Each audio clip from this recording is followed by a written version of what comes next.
भारत पूरे वर्ल्ड में जाना जाता है सोने की चिड़िया के नाम से, क्योंकि सोना यानी गोल्ड एक ऐसा एसेट है जो कि इंडिया की इकोनॉमी ही नहीं, इंडिया के ट्रेडिशन और कस्टम के साथ भी इक्वली जो है वो इम्पॉर्टेंट है।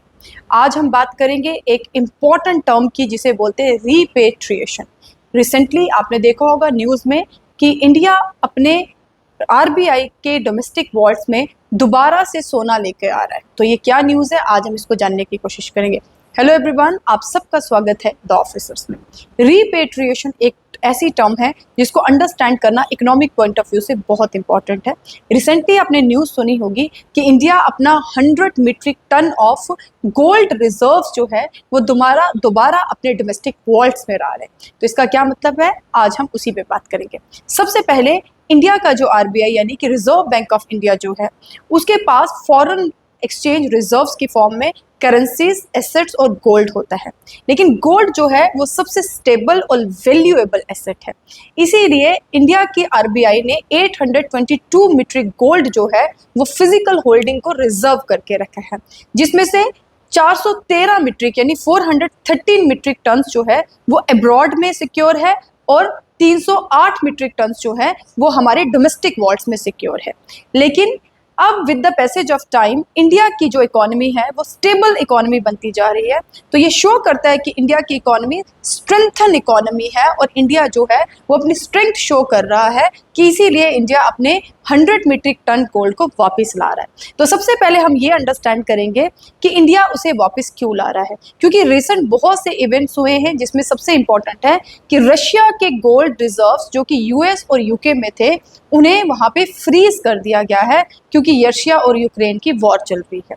और दूसरा, इंडिया की इकोनॉमी अब स्टेबल इकोनॉमी है, तो इसीलिए इंडिया चाहता है कि अपनी स्ट्रेंथ को शो करने के लिए इंडिया अपना जो गोल्ड रिजर्व्स हैं, जो फिजिकल होल्डिंग्स हैं, जिसको बैंक ऑफ इंग्लैंड में रिजर्व करके रखा है, उसे वापस ला रहा है। इससे इंपॉर्टेंट चीज़ें ये इमर्ज होकर आती हैं कि इंडिया ने अपने गोल्ड रिजर्व्स को वहाँ पे क्यों रखा था। तो 1991 के क्राइसिस यानी जब हमारे इकोनॉमिक क्राइसिस आए थे तो बैलेंस ऑफ पेमेंट क्राइसिस भी इमर्ज हुए थे। यानी बैलेंस ऑफ पेमेंट क्राइसिस का मतलब है कि बहुत कम अमाउंट इंडिया के पास बच गया था कि वो अपने इम्पोर्ट्स की जो आइटम्स होती हैं उन्हें पे कर सके। तो इसीलिए इंडिया ने कुछ मीट्रिक टन जो गोल्ड है उसे रिजर्व करवाया था बैंक ऑफ इंग्लैंड में।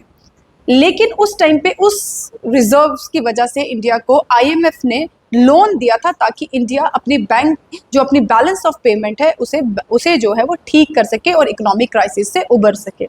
लेकिन आज हमारी इकोनॉमी जो है वो स्टेबल इकोनॉमी है, तो इसीलिए इंडिया अपने रिजर्व्स को वापस हमारे डोमेस्टिक वॉल्ट्स में जो है वो लेकर आ रहा है।